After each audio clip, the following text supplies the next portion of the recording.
کربلا کے میدان میں بنی ہاشم کا پہلا شہید کون تھا؟ 10 محرم کا دن صاحبان مقاتل کا اس بات پہ اتفاق ہے کہ جب تک اصحاب اور غلام زندہ تھے اس وقت تک بنی ہاشم سے کوئی بھی شہید نہیں ہوا، لیکن اصحاب اور غلاموں کی شہادت کے بعد بنی ہاشم کی قربانیاں دینے کا وقت آیا اور ایک ایک کر کے سب میدان میں جاتے رہے اور شہادت پاتے رہے۔ البتہ جس چیز میں تاریخ میں شدید اختلاف ہے وہ بنی ہاشم کے پہلے شہید پر ہے کہ پہلے میدان میں کون گیا اور کون شہید ہوا۔ اس مسئلے میں دو نظریے ہیں۔ پہلے شہید جناب عبداللہ بن مسلم بن عقیل ہے، اور جو دوسری روایت ملتی ہے اس میں یہ ہے کہ پہلے شہید جناب حضرت علی بن حسین ہے، یعنی حضرت علی اکبر علیہ السلام، لیکن زیادہ تر شواہد دوسری روایت کے ملتے ہیں، یعنی کربلا کے پہلے شہید حضرت علی اکبر علیہ السلام تھے۔ تمام صحاب اور انصار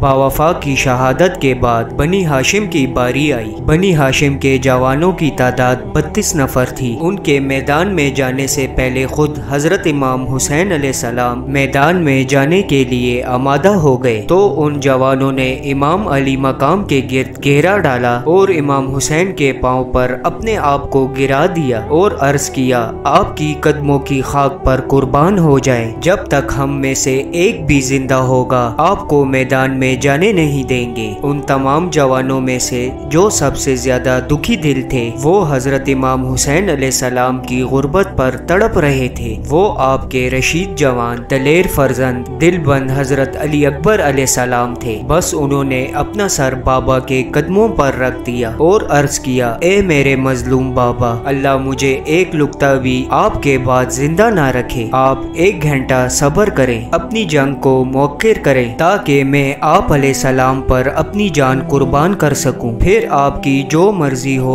وہی کرنا۔ جب امام حسین علیہ السلام نے اس انداز میں اپنے بیٹے کی بات سنی تو رنگ تبدیل ہو گیا اور طبیعت مرجھا گئی۔ حضرت علی اکبر علیہ السلام کے سر کو قدموں سے اٹھایا اور اپنے سینے سے لگایا اور پاک خوبصورت چہرے پر بوسے دیے اور گریہ کرتے ہوئے فرمایا، علی بیٹے کیا سوچ رہے ہو، کیا چاہتے ہو؟ جناب حضرت علی اکبر علیہ السلام نے عرض کیا، بابا اب زندہ رہنا میرے لیے حرام ہو گیا ہے۔ ابھی خیمے میں گیا اور بچوں کو تسلیاں دی اور مقدرات عظمت کو گریہ زاری کو بہت مشکل سے روکا ہے۔ یہ جملہ کہا اور علی اکبر علیہ السلام بلند آواز میں رونے لگے۔ حضرت امام حسین علیہ السلام نے بیٹے کو پھر سے سینے سے لگایا اور بوسہ دیا۔ پھر جناب علی اکبر علیہ السلام نے انکسار اور شدید اصرار کے ساتھ جہاد کرنے کا اذن چاہا، یعنی جب اس نے جہاد لینے میں بہت مبالغہ کیا اور شدید جزا کی جبکہ وہ پیاسے بھی تھے تو